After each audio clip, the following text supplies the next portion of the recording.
Hi what's up everyone, मैं हूं Rimtan. Welcome back to my YouTube channel. दोस्तों, आज की मूवी एक इंडोनेशियन हॉरर मिस्ट्री मूवी है जो 2020 में इंडोनेशिया में रिलीज हुई थी, जिसका नाम है देंतेंग कमातियन। दोस्तों, इस मूवी का प्लॉट आपको बांधे रखेगा और एंड आपको सोचने पे मजबूर कर देगा कि ऐसा कैसे हो सकता है। तो without wasting any time, let's get into the horror coaster ride of this movie. कहानी की शुरुआत पास्ट के एक सीन को दिखाते हुए होती है, जहां हम एक लेडी को देखते हैं और यहाँ से सीन शिफ्ट होकर एक फैमिली पर जाता है, जिसमें हम उनकी बेटी को देखते हैं जो कि प्रेग्नेंट थी और ये उसकी फैमिली की रिस्पेक्ट के लिए बिल्कुल भी सही नहीं था। इसीलिए उसके फादर उसे अबॉर्शन करवाने के लिए कहते हैं, लेकिन उस लेडी की बॉडी इतनी स्ट्रांग नहीं थी जो ये सब सहन कर पाती और ज्यादा कोशिश करने पर उस लड़की की जान जा सकती थी।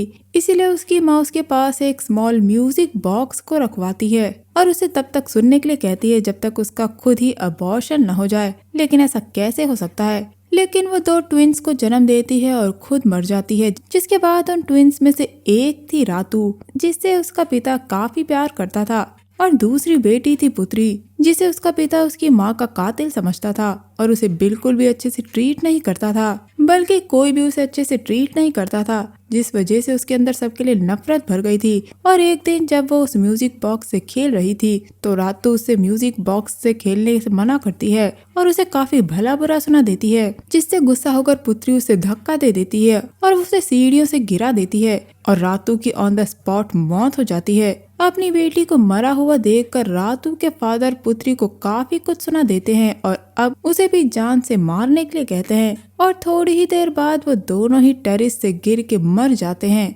कहानी यहाँ से थोड़े साल आगे की दिखाई जाती है, जहाँ हम बागुस नाम के एक कैरेक्टर को देखते हैं जो अपनी जॉब पर जा रहा था। बागुस जर्नलिस्ट बनना चाहता था और इसीलिए वो एज अ इंटर्न वहाँ काम कर रहा था, लेकिन उसका बॉस उससे जर्नलिज्म छोड़ के बाकी सारे काम करवाता था। यहाँ से सीन शिफ्ट होकर कुछ डांसर्स पे जाता है जो अपने डांस क्लास में प्रैक्टिस कर रहे थे। थोड़ी देर बाद वो एक लड़की का बर्थडे सेलिब्रेट करते हैं जिसका नाम त्यास है और ये हमारी मूवी की मेन कैरेक्टर है। इसके अलावा वहाँ त्यास की मॉम लास्त्री, उसकी डांस टीचर इजंग और त्यास का बॉयफ्रेंड ऑस्कर और उसके कुछ और भी दोस्त वहाँ थे। थोड़ी ही देर में वहाँ बागुस भी आ जाता है जो त्यास का बेस्ट फ्रेंड था और वो त्यास को काफी पसंद करता था और उसने ये बात त्यास को कभी भी नहीं बताई थी। अब वो त्यास का बर्थडे सेलिब्रेट करते हैं, जिसके बाद त्यास वहाँ से अपने घर चली जाती है, जहाँ उसके मॉम डैड उसे वही म्यूजिक बॉक्स गिफ्ट में देते हैं जिसे हमने स्टार्टिंग में देखा था,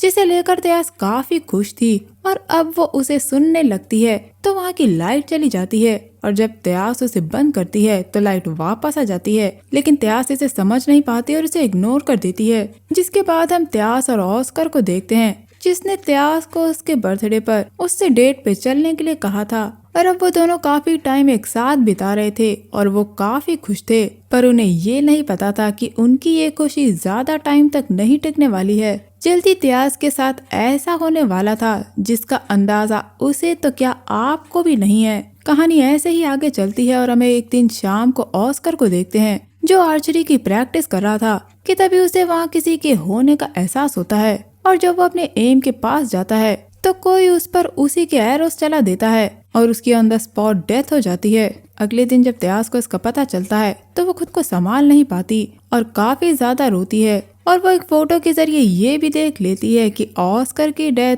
तीर लगने की वजह से हुई है। त्यास के साथ इतना बड़ा हादसा हो गया था जिसे भुलाने के लिए वो फिर से डांस क्लास ज्वाइन करती है, पर वहाँ भी उसका उसी की एक दोस्त के साथ झगड़ा हो जाता है। उसकी ये फ्रेंड है रोरो जो बागुस को पसंद करती है, लेकिन बागुस त्यास को पसंद करता है, लेकिन बागुस त्यास का बेस्ट फ्रेंड था इसीलिए उसने अभी तक उसे कुछ नहीं बताया था और गुस्से में रोरो त्यास को बता देती है कि बागुस उसे पसंद करता है। ये सुनने के बाद त्यास बागुस के घर जाती है, जहाँ वो बागुस से इसके बारे में पूछती है और बागुस सब सच बता देता है। पर यही नहीं, वो उससे ना बताने का रीजन भी शेयर करता है कि वो और ऑस्कर एक साथ काफी खुश थे, इसीलिए वो उन्हें परेशान नहीं करना चाहता था और यही वजह है कि उसने त्यास को ये बात अभी तक नहीं बताई थी।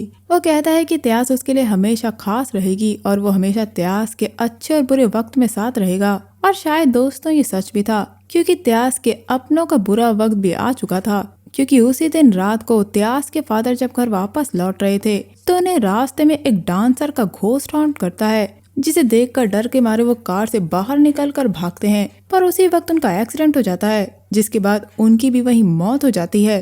दोस्तों अभी आप कहीं जाइएगा नहीं, क्योंकि इस मूवी में और भी ट्विस्ट एंड टर्न्स आने वाले हैं जिसका आपको अंदाजा भी नहीं है। अब अपने पिता की मौत के बाद मानो त्यास और भी टूट गई थी। वो सिर्फ उसी म्यूजिक बॉक्स को सुनती रहती थी, क्योंकि शायद उसे सुन के उसे अच्छा फील होता था। पर तभी त्यास को भी वही डांसर का घोस्ट हॉन्ट करता है, जिसे देखकर वो अपनी मॉम को बुलाती है। पर जब तक वो आती हैं, वो घोस्ट वहाँ नहीं थी, इसीलिए त्यास अपनी मॉम के साथ ही सो जाती है। अगली सुबह हम बागुस को देखते हैं, जो अपने ऑफिस में था, जिसे उसके बॉस ने ऑस्कर की डेथ के ऊपर रिसर्च करके उस पर एक आर्टिकल लिखने के लिए बोला था। और हम दूसरी तरफ देखते हैं कि त्यास की मॉम लास्त्री को भी अब वही स्पिरिट हॉन्ट करती है, और लास्त्री जल्दी से बागुस को फोन करके बताती हैं कि वो उनसे शाम को मिले, क्योंकि त्यास पर जो भी हॉन्टिंग्स हो रही थी उन्हें उसका रीजन पता था और इसमें उन्हें बागुस की हेल्प चाहिए। इसीलिए शाम को बागुस जब उनके घर जाता है तो उसे त्यास की माँ लास्त्री मरी हुई मिलती हैं, जिन्हें किसी ने लटकाकर जान से मार दिया था। और अब गाइस त्यास मानो हद से ज्यादा परेशान हो चुकी थी कि आखिर उसके साथ ऐसा क्यों हो रहा है, और उसके अपने एक एक करके दूर जा रहे थे। अब रात को उसे वो म्यूजिक बॉक्स भी हॉन्ट करता है, जिसे वो अपने रूम में बंद करके गई थी, और वो अपने आप बजने लगता है। जैसे ये सब कुछ कम था तो रोरो त्यास के बारे में सबको ये बोलना शुरू करती है कि शायद त्यास के ऊपर जिन का साया है, जिस वजह से उसके अपने मरते जा रहे हैं। और त्यास भी ये सुन लेती है, जिसके बाद वो बागुस को सब कुछ बताती है। बागुस उसे ये सब सोचने के लिए मना करता है, क्योंकि वो उसके साथ हमेशा है। पर बागुस को भी ये पता लगाना था कि आखिर त्यास के साथ ऐसा क्यों हो रहा है, इसीलिए वो अपनी रिसर्च स्टार्ट करता है। अगले दिन हम मिसेस एजंग को देखते हैं, जो त्यास के साथ बाकी लड़कियों को डांस सिखा रही थी।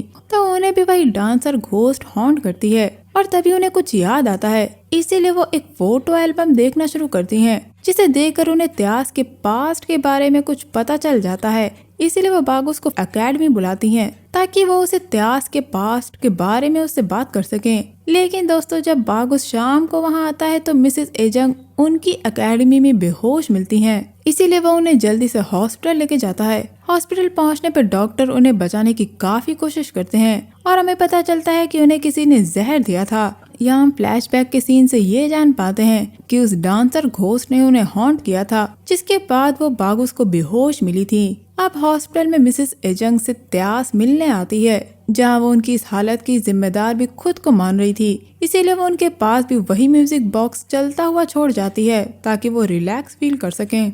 अगले सीन में हम बागुस को देखते हैं, जो मिसेस एजंग के घर में था, और वो वहाँ वही एल्बम देखता है जिसे मिसेस एजंग देख रही थी, जिसमें हम त्यास, उसकी फैमिली, उसके फ्रेंड्स और उसके अलावा उसी फैमिली की फोटो देखते हैं जिसे हमने मूवी की स्टार्टिंग में देखा था। और इसी में त्यास के पास्ट की सच्चाई थी, जो मिसेस एजंग बागुस को बताना चाहती थी। इसीलिए बागुस उस एल्बम को लेकर अपने ऑफिस आ जाता है, और वहाँ वो उसी फैमिली की कुछ इन्फॉर्मेशन पढ़ने लगता है, जिसे हमने मूवी की स्टार्टिंग में देखा था। इतने में वहाँ वही घोस्ट आती है, जो बागुस को हॉन्ट करने लगती है। पर बागुस उसे किसी तरह बचकर त्यास को कॉल करके उसे एक रेस्टोरेंट में मिलने के लिए बुलाता है, और उसे अकेले आने के लिए मना करता है, क्योंकि उसे त्यास के बारे में कुछ पता चला था, जो उसे त्यास को बताना था। अब त्यास पहले तो जाना नहीं चाहती थी, पर वो फिर भी रेस्टोरेंट जाती है।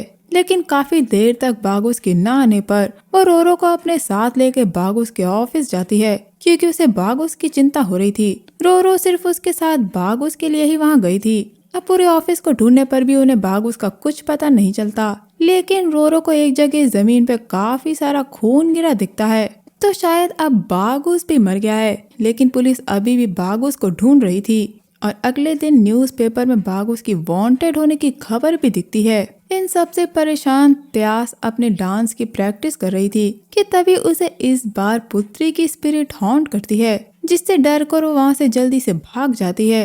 लेकिन तभी त्यास का भी बड़ा एक्सीडेंट हो जाता है, जिससे उसके सिर पे काफी गहरी चोट लगती है। दोस्तों अब हमें यहाँ फ्लैशबैक के कुछ सीन्स दिखाए जाते हैं, जिसमें हम उसी इंसान को देखते हैं जो अभी तक ये सब खून करते आ रहा था, जिसे शायद आप लोगों ने गेस कर लिया होगा।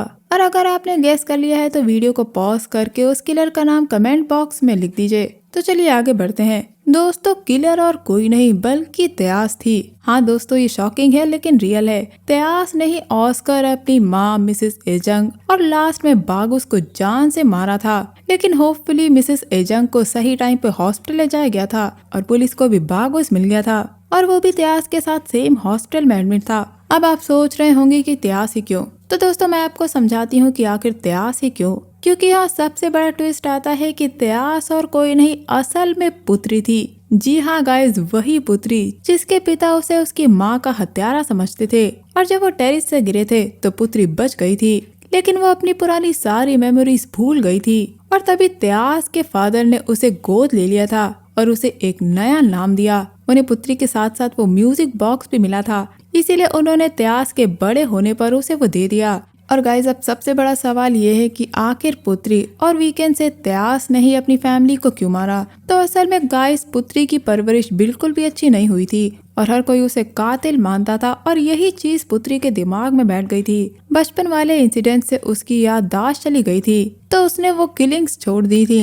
लेकिन जब फिर से उसे वही म्यूजिक बॉक्स मिला जिसे वो बचपन में सुना करती थी तो उसे धीरे धीरे अपना बचपन याद आया और वो फिर से वही पुत्री बनने लगी और खुद ही अपनों को मारने लगी क्योंकि पुत्री से कभी किसी ने प्यार नहीं किया था और यही नफरत वो अपने दिल में लिए चल रही थी। और दोस्तों जो हमने फ्लैशबैक में सीन्स देखे थे उसमें त्यास भी बिल्कुल ऐसी ही लग रही थी जैसे वो अपने होश में नहीं हो बल्कि वो किसी के कब्जे में हो। और दोस्तों उस म्यूजिक बॉक्स ने हर बार त्यास के अंदर की पुत्री के मेमोरीज और उसकी नफरत को धीरे धीरे बढ़ा दिया और इसीलिए त्यास ने सबको जान से मार दिया। और शायद त्यास को ये पता भी था या फिर पता नहीं था, वी डोंट नो, क्योंकि मूवी में ऐसा कुछ भी दिखाया नहीं गया है। इसके बाद हम त्यास को देखते हैं जो हॉस्पिटल में थी और उसे मिलने रो रो आई थी जो उसे बागुस के बारे में बताती है। और जब त्यास को ये पता चलता है कि बागुस जिंदा है तो वो उसे जल्दी से मारने के लिए जाती है क्योंकि त्यास पे पुत्री का पूरा कंट्रोल था।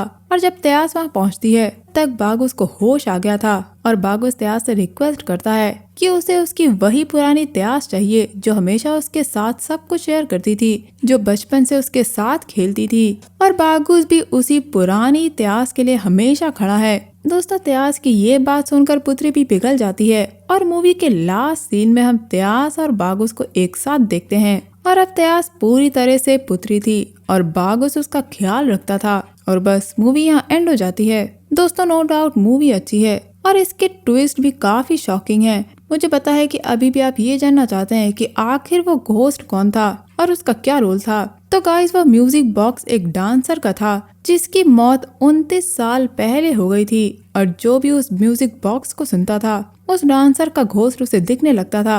वो घोस्ट उस म्यूजिक बॉक्स से जुड़ा था, वो म्यूजिक बॉक्स कस्ट था। और दोस्तों उसी घोस्ट की वजह से त्यास के फादर की डेथ हुई थी। लेकिन मूवी की असली किलर तो त्यास थी और गाइस डायरेक्टर ने भी घोस्ट को मूवी में इसीलिए डाला होगा ताकि ऑडियंस के लिए वही एज अ किलर सामने आए और किसी का ध्यान भी त्यास पे ना जाए, जो कि एक हद तक सही भी रहता है। दोस्तों ये मूवी वन टाइम वॉच जरूर है। तो दोस्तों ये था मेरा मूवी एक्सप्लेनेशन देन थिंक कमातियन यानी कि डेथ क्लिंग को लेकर। उम्मीद करती हूँ आपको ये मूवी एक्सप्लेनेशन पसंद आया होगा। ऐसी और अमेजिंग मूवी के एक्सप्लेनेशन जानने के लिए मेरे चैनल को सब्सक्राइब कर लीजिएगा। मैं मिलूंगी आपसे अगली वीडियो में, तब तक के लिए अपना बहुत ख्याल रखिए। Stay safe, keep hunting, lots of love.